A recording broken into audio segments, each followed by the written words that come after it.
शाळा सुरू झाल्या तरी पडक्या शाळांची अद्याप दुरुस्ती नाही।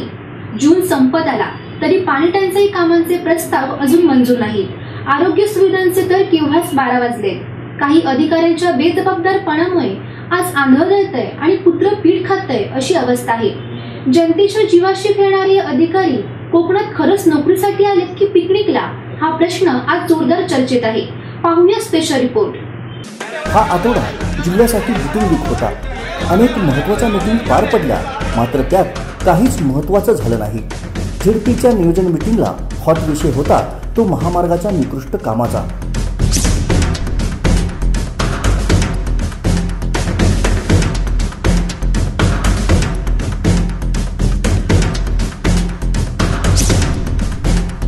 इथं अक्षरशः जनतेच्या जीवाशी खेळ चालू आहे।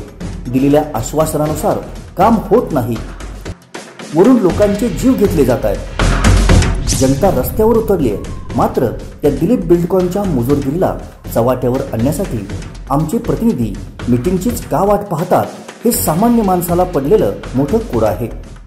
हे अधिकारी काहीतरी थातुरमातुर उत्तरं देतात आणि ती ऐकून घेतली जातात। मीटिंग संपली की हे अधिकारी पुन्हा मोकाट।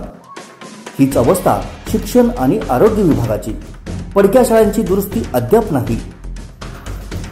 त्याला आमचे हे थोर अधिकारी जबाबदार आहेतच, परंतु त्या पडक्या शाळेत नव्या शैक्षणिक वर्षाचा पहिला दिवस सुरू होईपर्यंत आमचे प्रतिनिधी काय या मीटिंगची वाट पाहत होते का? आणि याचं कोणतंही सबळ कारण न देता हे अधिकारी होय साहेब करून घेतो असं सरकारी छापाचं उत्तर देतात। आणि आनंदाची बाब म्हणजे आमचं सभागृह हे उत्तर मान्य करतं। आरोग्य विभागात तर सारं काही अलबेल आहे असंच समजून काम चाललंय। नव्या आलेल्या आरोग्य अधिकाऱ्यांनी शुक्रवारच्या मीटिंगमध्ये निपाह रोगाबाबत फार महत्त्वाची माहिती दिली। अर्थात देर आहे दुरुस्त आहे असं म्हणून त्यांचं आपण स्वागत करू, मात्र याची पूर्वीच कल्पना दिली असती तर सावंतवाडीतल्या जनतेला वटवागळाबाबत आंदोलन करण्याची गरज भासली नसती। रुग्णालय कसं नसावं याचंच जणू मूर्तिमंत उदाहरण म्हणजे आमचं सावंतवाडी उपजिल्हा रुग्णालय। पालकमंत्र्यांच्या घरापासून हाकेच्या अंतरावर असलेल्या या रुग्णालयातल्या समस्या सांगायला सुरुवात कुठून करायची असा प्रश्न पडतो। वैभववाडी पंचायत समिती सभेत तर रेकॉर्ड ब्रेक चर्चा झाली। एप्रिल मे मध्ये जी पाणी टंचाईची कामे करायची असतात त्यांचे प्रस्ताव पाऊस सुरू झाला तरी मंजूर नाहीत। अशा थोर अधिकाऱ्यांचे खरे तर पाय धुवून पाणी प्यायला हवं।